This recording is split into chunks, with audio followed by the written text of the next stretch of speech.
120 টাকার তেল 500 টাকায় কেন কিনলাম? পাম্পের সামনের গেট যখন বন্ধ, পেছনের গেট তখন কার ইশারায় খোলা। বাংলাদেশের চাকা কি তবে কয়েকদিনের মধ্যে থমকে যাবে?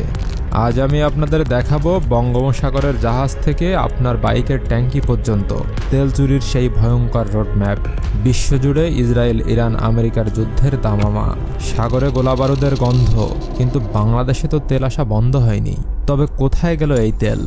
বাংলাদেশ পেট্রোলিয়াম কর্পোরেশন বলছে মজুদ পর্যাপ্ত।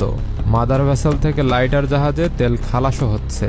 তবে কি কোনো রাজনৈতিক শক্তি সরকারকে ব্যর্থ প্রমাণ করতে এই চাল চালছে, নাকি সিন্ডিকেটগুলো কৃত্রিম সংকট তৈরি করে আমাদের পকেট কাটছে?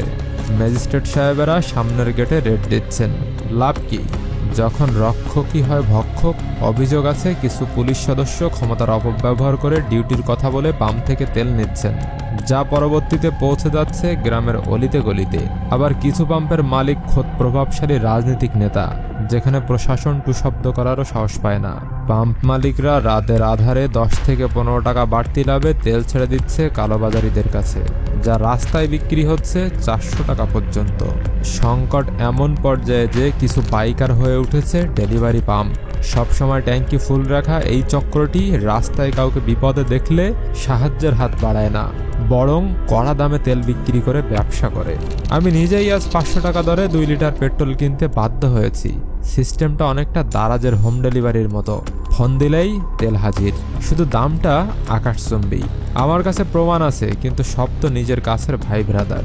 নাম বললে হয়তো কাল আমার চলাফেরার মানুষও থাকবে না, কিন্তু এই ভাইরাই আজ দেশের মেরুদণ্ড ভেঙে দিচ্ছে।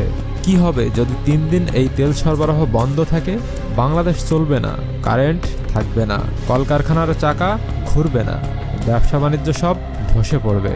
এই মরণ খেলা কোনো রাজনৈতিক চাল হোক বা সিন্ডিকেটের লোভ, এর শেষ পরিণতি এক ভয়াবহ গৃহযুদ্ধ সদৃশ বিশৃঙ্খলা। এই নরক থেকে মুক্তি পেতে হলে তেলের উপর কঠোর সামরিক তদারকি প্রয়োজন। কালোবাজারি ধরিয়ে দিতে পারলে বড় অঙ্কের পুরস্কার ঘোষণা করুন।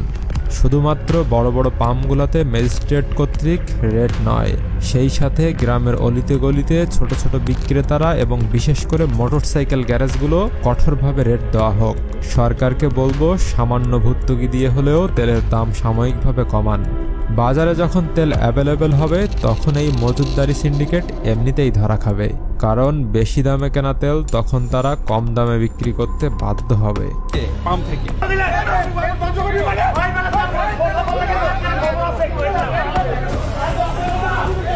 অবশ্য এই দেশের সরকারি লোকদের নিয়ম মানতে হয় না, তাদের ইচ্ছাই এদেশের আইন।